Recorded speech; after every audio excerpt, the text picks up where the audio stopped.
Iglesia, buenos días. Estamos en nuestra tercera sesión del estudio respecto al libro de Apocalipsis. Es un libro muy desafiante, hay mucho que estudiar, hay mucho que ver y por tanto también es de gran bendición porque en Apocalipsis se conjuga toda la escritura que parte poderosamente en Génesis y vemos una serie de líneas que recorren toda la escritura.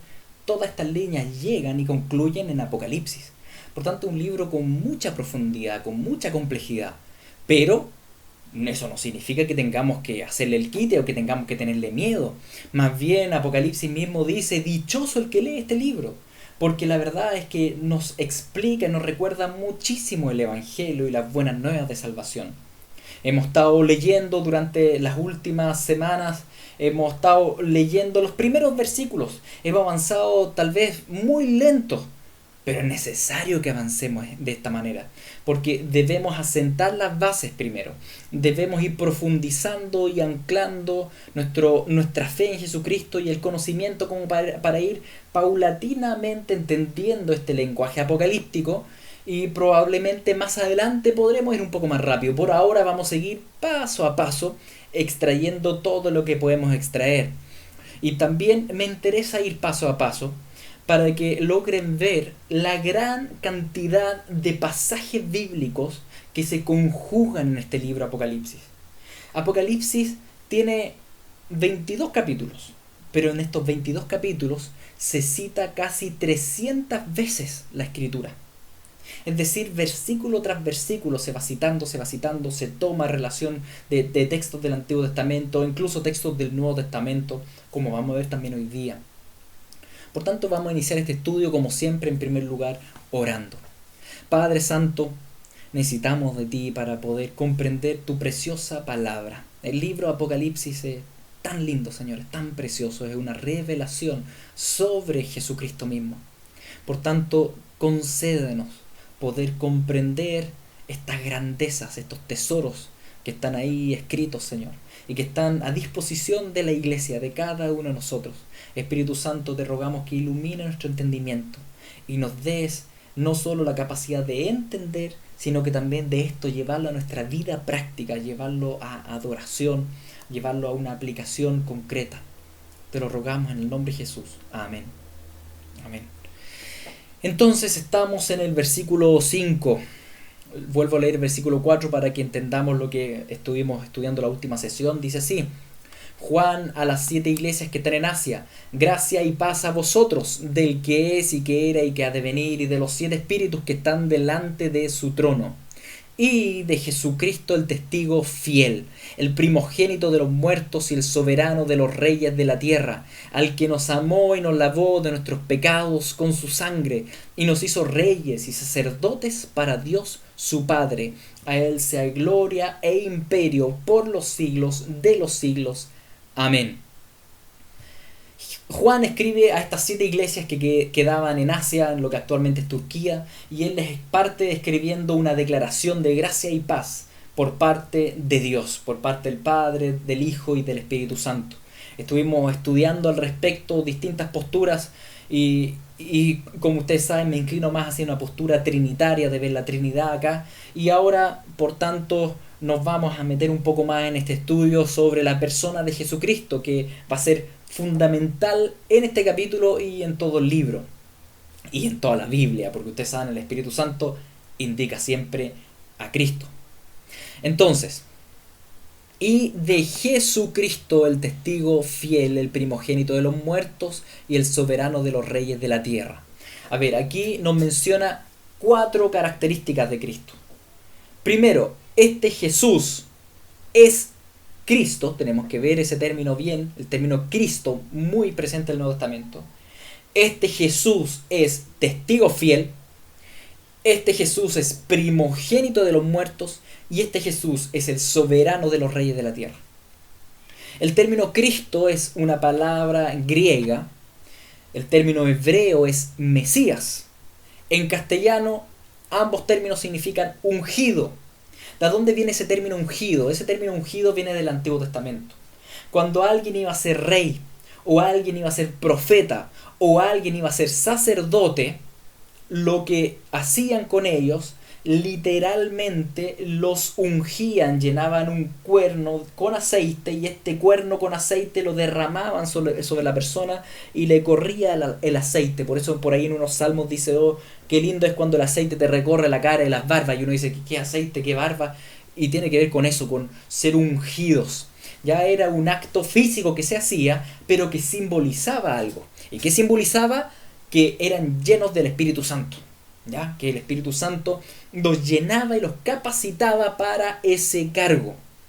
Entonces, la unción, si bien era un acto físico, simbolizaba algo espiritual, que el Espíritu Santo los capacitaba para ese rol que iban a llevar a cargo en alguno de esos oficios.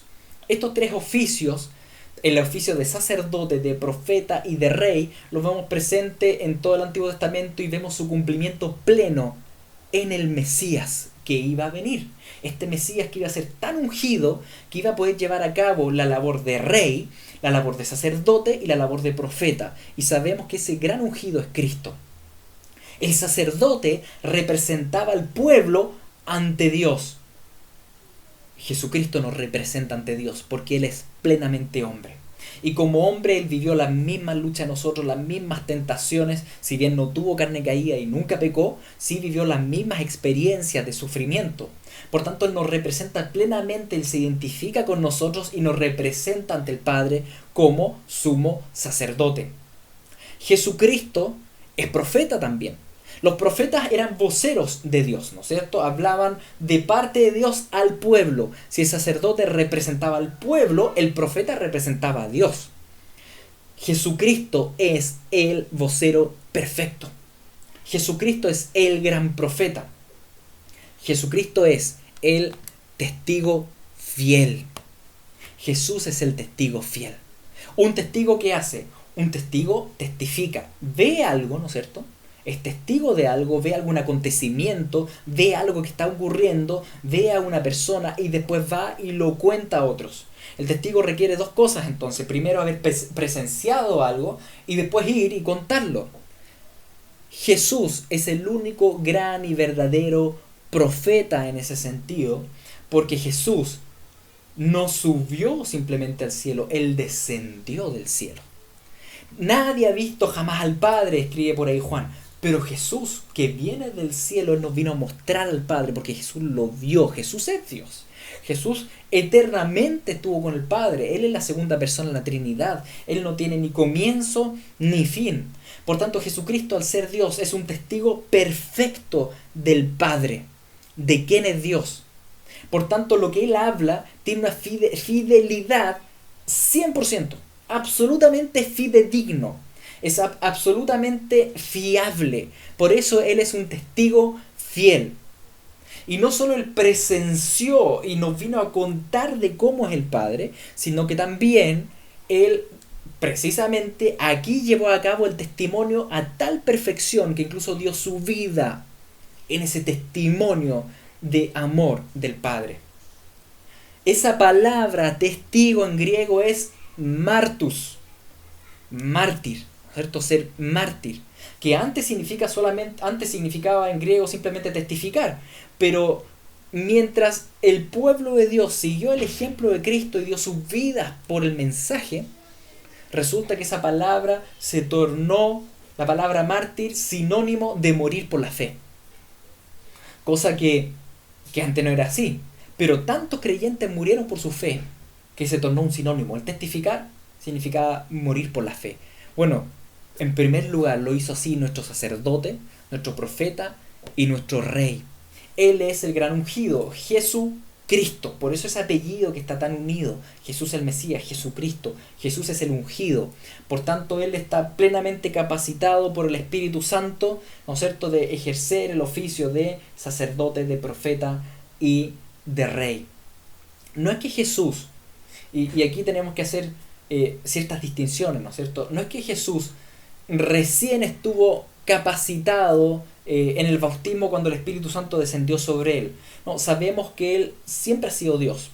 Jesús nunca dejó a un lado su naturaleza divina. Lo que Jesús hizo es que se sometió 100% a la voluntad del Padre, por lo cual lo que Jesús hizo de acuerdo a los evangelios no es que dejó de ser Dios, sino que Él se sometió en plena obediencia al Padre y nunca hizo uso de ninguno de sus atributos divinos, a menos que el Padre se lo indicara, a menos que el Espíritu Santo obrara por medio de Él. Por tanto, hay una íntima fusión entre el Padre, el Hijo y el Espíritu. Sin embargo, son tres personas. Y cuando hablamos personas, no me refiero a seres humanos, me refiero a que tienen mente, emociones y voluntad por separado, pero que armonizan en perfección. Dios es uno solo, pero en tres personas. Jesucristo entonces es la segunda persona de la Trinidad, pero el término Cristo significa que está lleno también, lleno del Espíritu Santo, y por tanto, al ser segunda persona de la Trinidad, es un testigo fiel. Él cumple plenamente el oficio profético. Antes venían profetas y decían: el Señor dijo esto, pero Jesús lo cumplió a tal perfección que Él dijo: mira, ustedes escucharon esto, pero ahora yo les digo, ¿no es cierto? Y por tanto, ya su palabra de autoridad es una palabra máxima. Él es el testigo fiel. No solo es testigo fiel, Jesucristo es el primogénito de los muertos. A ver, ¿a qué se refiere este término, primogénito de los muertos? Este término es bien interesante porque aquí Apocalipsis está citando un texto tanto del Nuevo Testamento como también un texto del Antiguo Testamento. O más bien, la seguidilla es así. A esto se refiere un salmo. Pablo toma ese salmo y lo interpreta en Colosenses 1, y después Apocalipsis vuelve a tomar ese mismo pasaje y le da el sello final. Jesucristo es el primogénito de los muertos. Ahora bien, antes de ir a ese texto, también para ir reafirmando todo esto que vamos hablando, quiero leerles primero Hebreos 1. En Hebreos capítulo 1 dice: Dios, habiendo hablado muchas veces y de muchas maneras en otro tiempo a los padres por los profetas, en estos postreros días nos ha hablado por el Hijo, a quien constituyó heredero de todo, y por quien asimismo hizo el universo. Dios antes habló por los profetas, pero después dice: ¿para qué profetas si Jesús mismo vino del cielo y nos habló? Por tanto, ahora en estos postreros tiempos nos ha hablado por medio de Jesucristo. Y bueno, ¿quién compartió con plena veracidad la enseñanza de Cristo? Los apóstoles. Por tanto, los apóstoles. La iglesia está construida sobre el fundamento del Antiguo Testamento y del Nuevo Testamento, de los profetas del Antiguo Testamento, de los apóstoles del Nuevo Testamento, concepto que nos habla las palabras de Cristo. En estos postreros días nos ha hablado por el Hijo, a quien constituyó heredero de todo. Y este término heredero va a ser importante que lo analicemos en el texto que vamos a ver ahora. Y por quien asimismo hizo el universo. Por tanto, Jesucristo no es creado, Él es creador. Jesucristo hizo el universo. Es más, el cual, siendo el resplandor de la gloria y la misma imagen de su sustancia, quien sustenta todas las cosas con la palabra de su poder. Fíjense, Jesucristo es el brillo, el resplandor de la gloria de Dios, y la gloria de Dios ya brilla. Jesús es el brillo del brillo de Dios. Jesús es la imagen, es la imagen de su sustancia, es Dios mismo. Él sustenta todas las cosas en una providencia divina. Jesús es Dios. Y eso está insistiendo ahora Apocalipsis 1. Apocalipsis 1 va a insistir muchísimo en la deidad de Cristo, que Jesús es Dios. Voy entonces al término primogénito de entre los muertos. Todos estos textos van a estar relacionados y en Apocalipsis se anclan, ¿no es cierto? O se conjugan. Vamos a Colosenses 1. En Colosenses 1, versículo 15, dice que Jesús es la imagen del Dios invisible. Nuevamente, fíjense, las mismas palabras que ocupa el autor de Hebreos, que probablemente no es Pablo, ¿no es cierto? Aunque algunos piensan que Hebreos lo escribió Pablo, otros dicen que no. Pero ocupa la misma palabra, dice que Cristo es la imagen del Dios invisible. Cristo es el primogénito de toda creación. ¿Qué significará eso? significa que Jesús es creado. A ver, sigamos leyendo. Dice, porque en Él fueron creadas todas las cosas, las que hay en los cielos y las que hay en la tierra, visibles e invisibles, sean tronos, dominios, principados, potestades. Todo fue creado por medio de Él y para Él. Y Él es antes de todas las cosas y todas las cosas en Él subsisten. A ver, por tanto, cuando dice primogénito parece que no se refiere a que Él fue creado, porque dice que Él lo creó todo. E incluso en Él todo subsiste. Es decir, si no está Cristo, el universo explota, deja de existir. Los átomos están unidos, los quarks están unidos por Cristo, por Jesús.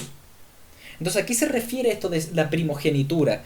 Dice, y Él es la cabeza del cuerpo, que es la iglesia, el que es el principio, el primogénito de los muertos, para que en todo tenga preeminencia.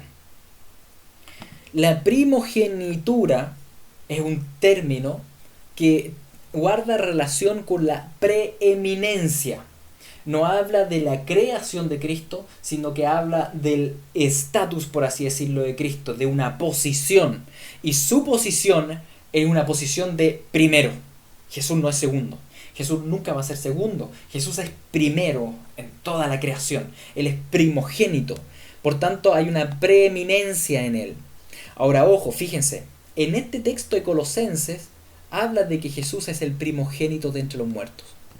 ¿Qué es lo que va a citar Apocalipsis 1? Lo que es muy interesante. Porque significa que Apocalipsis 1 toma el libro de Colosenses como un libro canónico. Como un libro que debe estar en la Biblia. Porque Apocalipsis solo cita textos bíblicos. Y va a citar textos bíblicos del Antiguo, del Nuevo Testamento. Y también cita esto de Colosenses y del Salmo 89, que Jesús es el primogénito de entre los muertos. ¿Por qué primogénito de entre los muertos? ¿A qué hace referencia esto? A ver qué dice acá. Continuemos. Por cuanto agradó al Padre que Él habitase toda plenitud y por medio de Él reconciliar consigo todas las cosas, así las que están en la tierra como las que están en el cielo, haciendo la paz mediante la sangre de su cruz. Y a vosotros también, que erais en otro tiempo extraños y enemigos en vuestra mente, haciendo malas obras, ahora os ha reconciliado en su cuerpo de carne, por medio de la muerte, para presentaros sin mancha, sin santo y sin mancha e irreprensibles delante de Él. Inmediatamente el texto continúa en Colosenses y habla como Jesús murió en la cruz. Él murió en la cruz, sí. Pero, ¿qué pasó después de que Jesús murió? Él resucitó al tercer día. Por tanto, Él resucitó como primicia. Él es el primogénito de todos estos que murieron, de todos los seres humanos que han muerto. Jesucristo es el primero que resucitó eternamente. Tal vez tú dices, bueno, hay otros que han resucitado en la Biblia, por ejemplo Lázaro. No es lo mismo la resurrección de Lázaro o de cualquier otra persona resucitada en la Biblia, porque ellos resucitaron y volvieron a morir. Ellos resucitaron, por así decirlo, sanaron un tiempo, pero volvieron a morir porque tenían cuerpos corrompidos. Jesús, su cuerpo no sufrió corrupción, se levantó de los muertos y sigue vivo. Nunca más murió. Él es el primogénito de los muertos. Él vive eternamente. Él murió y volvió a vivir. Su resurrección no se compara con los demás, porque Él resucita en estado glorioso, porque la verdad es que su cuerpo nunca pecó. Por tanto, Él es primogénito de todos estos que van a vivir la primera resurrección, que es un término que vamos a tener que analizar bastante más adelante en el libro de Apocalipsis. Jesucristo es el primogénito entonces de entre los muertos. Y esto que cita aquí Pablo en Colosenses, la verdad es que viene del Salmo 89. ¿Ya? Vamos a ir acá al Salmo 89. Que dice así, y lo voy a leer desde el versículo 20 en adelante. Hallé a David mi siervo, lo ungí con santa unción. ¿Estará hablando realmente del rey David?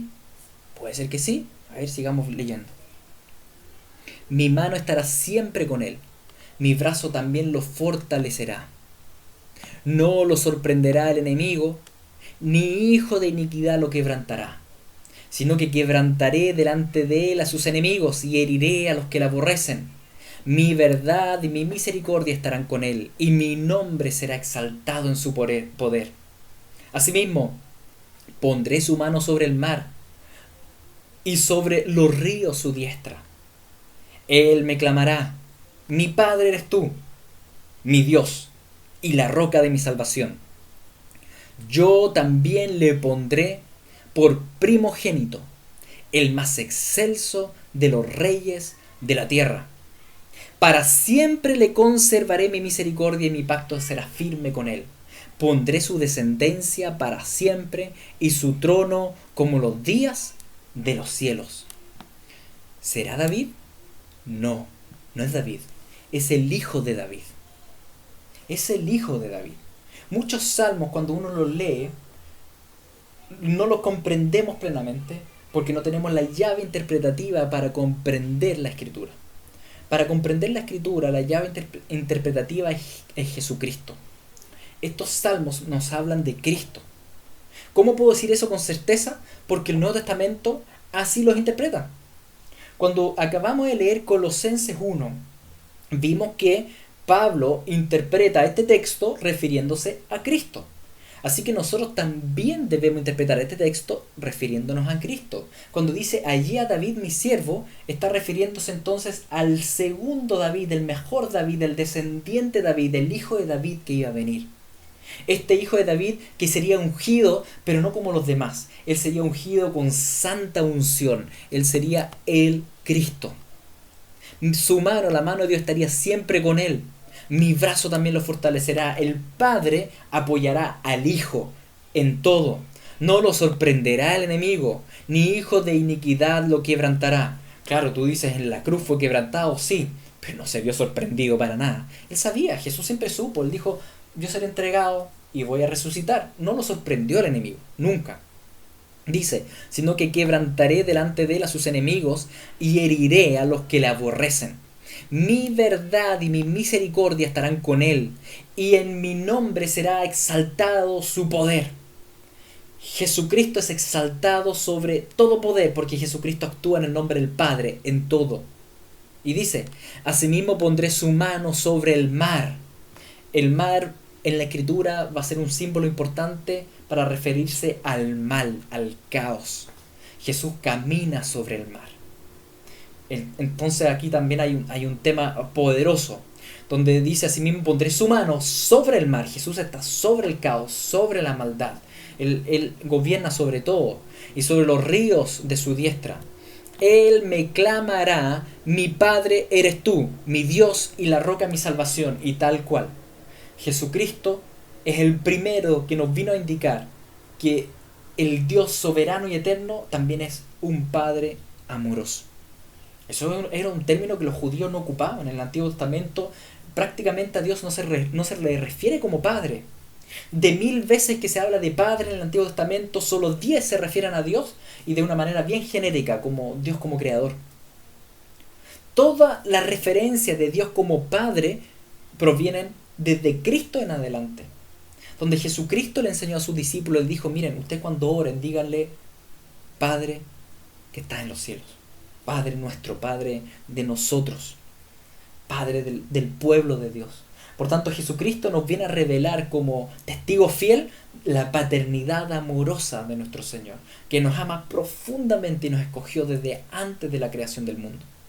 Y dice entonces el Señor acá respecto a Cristo, hablando el Padre respecto a Cristo, dice, yo también le pondré por primogénito. Fíjense, no es que lo va a crear, no, lo va a posicionar. La primogenitura es una posición, no tiene que ver con la creación, es una posición. Yo también lo pondré por primogénito, el más excelso de los reyes de la tierra. Jesucristo da su vida por nosotros, da su vida en servicio y amor al Padre. El Padre, en respuesta, en recompensa, coloca el nombre de Cristo sobre todo nombre. Lo coloca como el más excelso de los reyes de la tierra, como el primogénito. Y para siempre le conservaré mi misericordia y mi pacto será firme en él. Pondré su descendencia para siempre y su trono como los días de los cielos.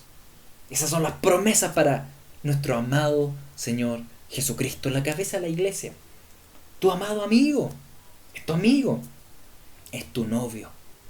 Este es tu novio.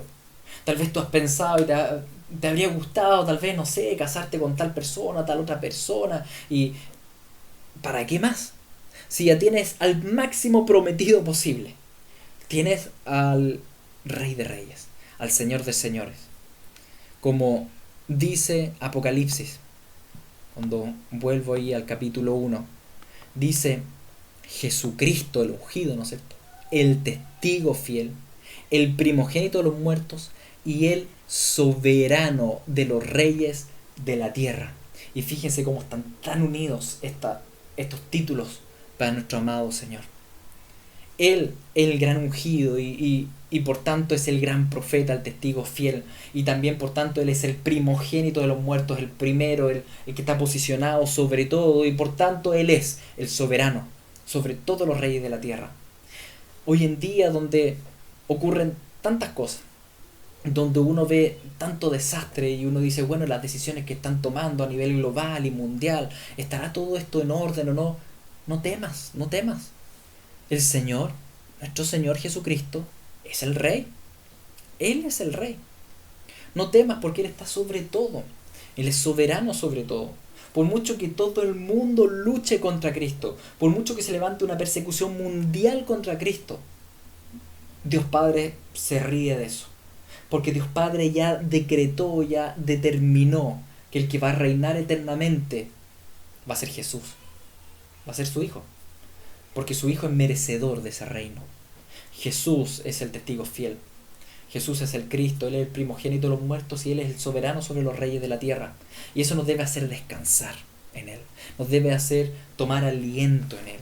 Nos debe hacer realmente poder botar todas nuestras ansiedades, todas nuestras congojas, donde a veces estamos tan afanados. ¿De dónde viene toda la ansiedad? La ansiedad viene con esta sensación de que no puedo controlar las cosas. Tú no las puedes controlar, pero tranquilo, porque tu novio sí las controla. Tu esposo Jesucristo, tu amigo las controla. Por tanto, aunque tú no controles nada, no te preocupes, porque el que las controla es tu amigo, es tu amado. Por tanto, aquí hay de temer. Aquí hay de temer. ¿A qué tipo de ansiedades? Echa a un lado todas las ansiedades, confía en Él. Confía en Jesucristo, el testigo fiel, créele a Él porque sus palabras son verdaderas. Gózate en Él porque así como Él resucitó, también te va a resucitar a ti. Y te va a posicionar junto a Él. Créele a Él y confía en Él. Confía que Él gobierna por sobre todos los poderes malignos que hay en la tierra. Jesucristo está sobre eso. Jesucristo es el Rey de Reyes. Él venció, Él volverá, Él vencerá eternamente y el reino pertenecerá a Él por toda la eternidad. Aleluya, glorioso nuestro Señor. Queridos, oremos para agradecerle a nuestro amado Señor. Padre Santo, te doy gracias porque tú has colocado a Jesucristo como Rey y soberano sobre todas las cosas. En ti podemos descansar. Echamos en este momento toda ansiedad a tus pies. Todas las cargas, las mochilas, las ponemos a tus pies. Alabando a nuestro amado Señor Jesucristo, que es Rey sobre todo, que es primogénito sobre todo, que tú lo has posicionado, porque Él se lo merece. Ayúdanos a escucharlo a Él, a amarlo a Él, a relacionarnos con Él, a que realmente Él sea el centro de nuestro existir. En el nombre de Jesús.